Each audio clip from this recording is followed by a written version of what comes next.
Ибрахим пайгамбар 86 жашында буга чейин Аллах Тааладан дуа кылып перзент сураганда дагы менин даңазамды, намысымды, абийимди көтөрө турган, менин атымды көтөрө турган бала берген, перзент берген. Бала берген деп эле эмес, кыз берген деп эле дуа кылба. Дуа кылган учуруңузда Аллахым мен абийимди, намысымды, атымды көтөрө турган перзент бер деп дуа кылышыбыз керек.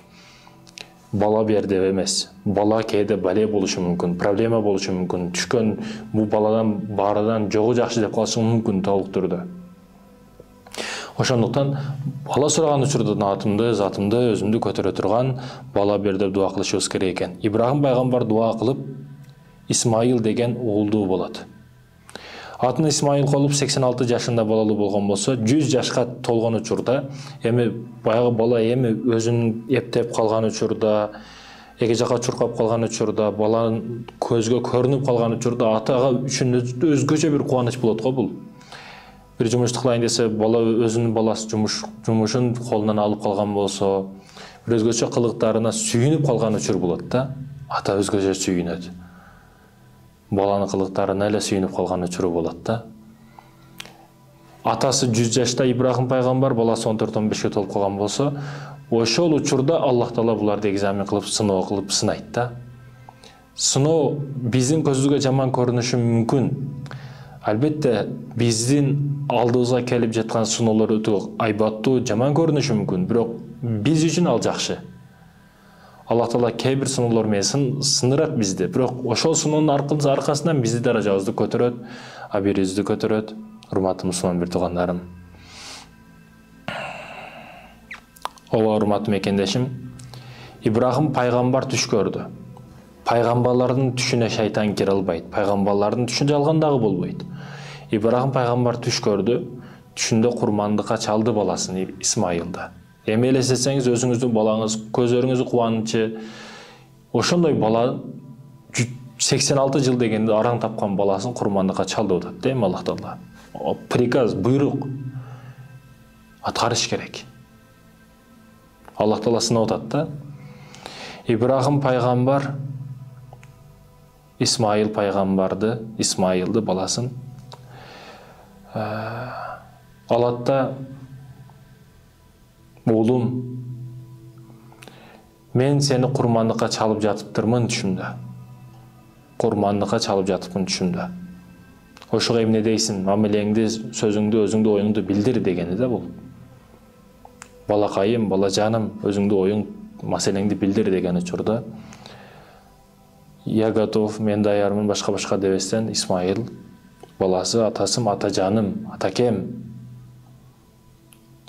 Аллахтын буйругун аткарыңыз, менин сабырымды көрөсүз" деди. Мен сабыр кылам бул нерсеге. Аллахтын буйругун аткарыңыз, менин сабырымды көрөсүз деди. Атага каршылык кылмай жок, тилдемей жок, сөкмөй жок, башка жок. Аллахтын буйругун аткарыңыз, Аллахтын буйругу бардынан артык турат, менин сабырымды көрөсүз деди Исмаил баласы.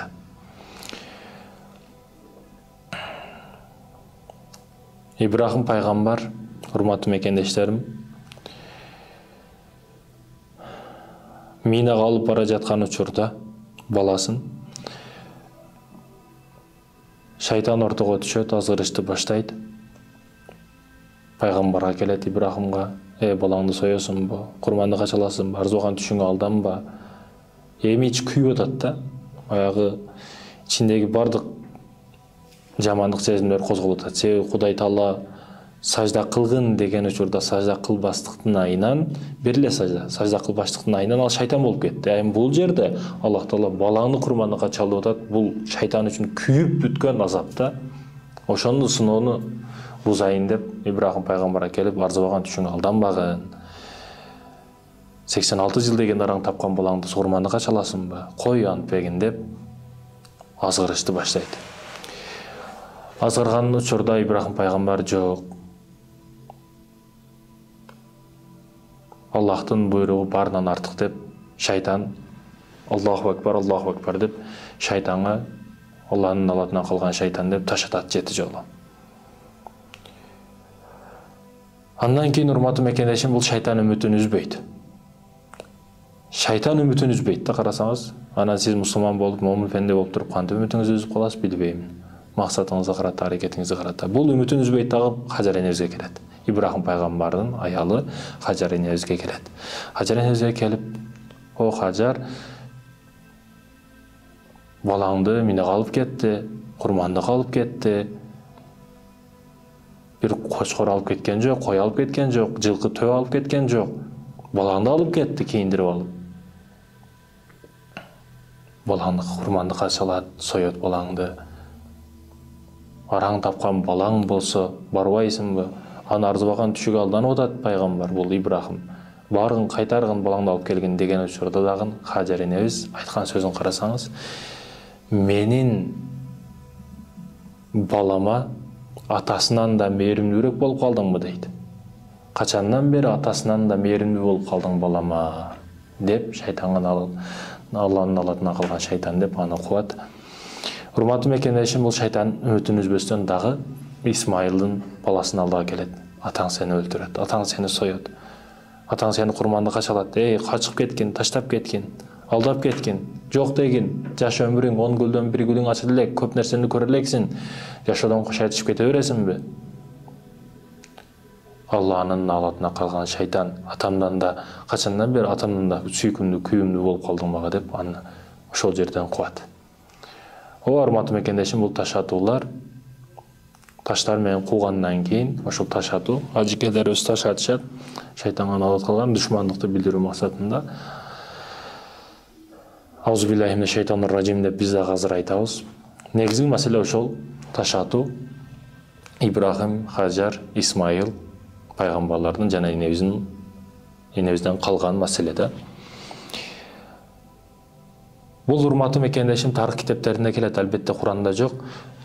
Исмайыл пайғамбар айтқан нерсе, бұл өзгөчө окуялардан эсептеп көрө турган болсок, атаке курмандык чалган учуруңузда, бұл окуянын экинчи бөлүгү, курмандык чалган учуруңузда бычақты жашына курчутуңуз дейді. Курч болсун бычагыңыз дейді. Андан кейін суранычым атакем, буту колунду байлаңыз. Буту колунду байлаңыз. Жан ширин, кокус, жаным ооруп кетип, бир колум менен сизди уруу берип, же бутум менен теб берип, сизге залалга жетип калбасын. Кол бутуну бекем байлаңыз дейді. Ал эми үчүнчүдөн, жүзүмдү жерге каратыңыз. Мени жүзүмө карап, көздөрүмө карап, аталык мээримиңиз козголуп кетип, анан мени Алланын буйругун аткаруудан баш тартып калбаңыз мени деп. Мени шириндигиме, менин таттуулугума алданып. Алланын буйругу биринчи орунда турат, менин башымды жерге каратыңыз дейт. Кийимиңизди жогору коюңуз, кийимдериңизге менин каным чачырап, апам менин канымды көрүп, иренжип калбасын, кафа болбосун дейт. Өлүмүдөн да мурда апасын ойлойт, атасын ойлойт. Карасаңыз, урматтуу мекендештерим, ата-энеге болгон урматсый, ата-энеге болгон кандай гана буйрук болбосун аткаруу мына ушул жерде турат.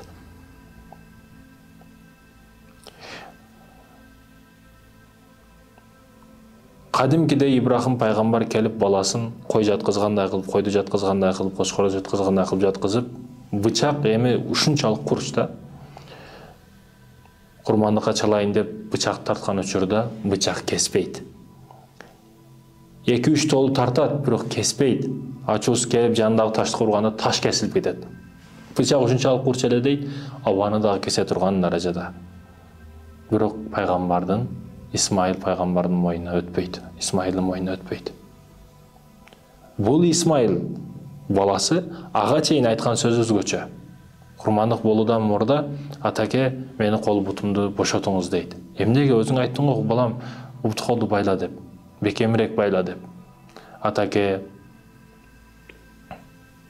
бут колунду байласаңыз, Кудайдын буйругун ушинтип байлап, бут колун байлап, мажбурлап союп тур деген, курмандыкка чалыптыр, мажбурлап курмандыкка чалыптыр деген нерсе калбасын биз артыбызда. Мен өз каалоом менен Аллахтын буйругун аткарамын деп, өз каалоом менен туруп берейин деп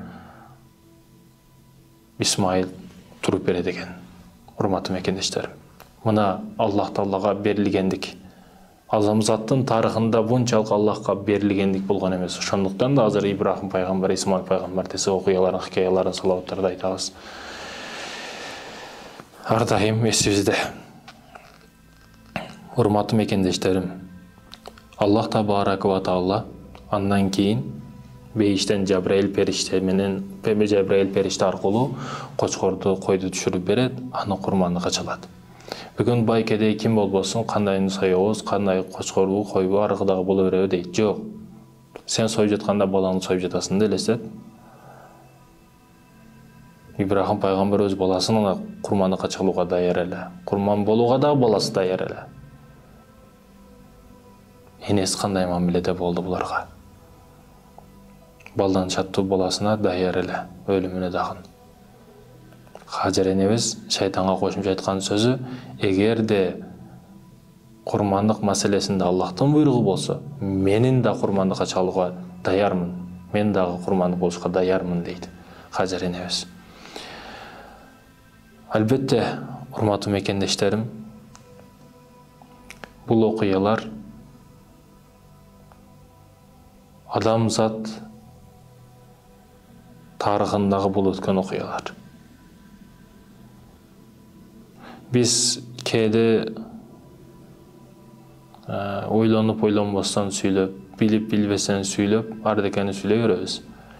Бирок чындыгында буларга салыштырмалуу биздин мээнетибиз өтө аз. Өз жанын, өз динин, өз мекенин, өз бардык жогун таштаган дин үчүн, Аллах үчүн бул улуу адамдар, инсандар. Ошондуктан алар тарыхта калды, аты эч качан өчпөйт. Окуядан хикаядан алына турган сабактар өтө көп, урматтуу мекендештерим. Бүгүн кандайын сойсок экен, арыгын, бул өрөбү деген бай адамдар. Курсагы дымпыйып, көйнөгүн чыртайын деп, төймөлөрү чыгайын деп калган адамдар ойлонуш керек. Ошол курмандык маселеси, урматтуу мекендешим, бир болгон окуя. Бир адам курмандык чалуу үчүн кочкор алайын деп базарга барат экен. Базардан жакшысын тандап алып үйүнө жөнөтөт экен. Айылдарда баягы мындай го, бири-бирин тааныйт дагы, мен машинаңды ала кетип ушундай жүгүмдү үйүмө таштап кой, акчасын үйдөн беришет деп беришет. Ошондой айылда бири-бирине тааныйт башка. Бул дагы барат экен да базардан кочкордун курмандыкка жакшысын алып, бир таксиден, тааныш таксиден эми берейин, алып бар ошол үйүмө, сен билесиң го үйүмдү деп берет экен, акчасын ошол жактан берет деп. Мен башка иштеримди бүтүрүп барайын үйүмө.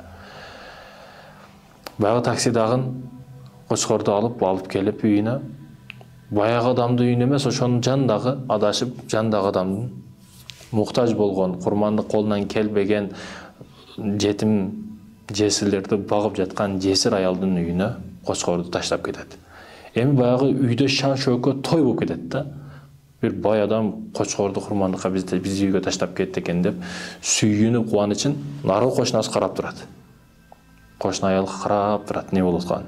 Баягылар той кылышып, өзгөчө шарларды учуруп, тапкан ленталарын кочкордун кулактарына байлап, өзгөчө кочкор качса кубалап, ошол жерде кичине жаш булуттордон берип, өзгөчө ойноп алар менен шан шөкөттү баягы аял карап турат. Бул дагы кечке жуук жумуштарын бүтүрүп үйүнө келет, азыр балдарым тосуп чуркап чыгат, та кочкор алдыңызбы деп, апасы, атасы жакшы алыпсыз, кочкордун жакшысын алыпсыз деп, мага рахмат айтат деп келсе, курмандык тууралуу сөз дагы болбойт.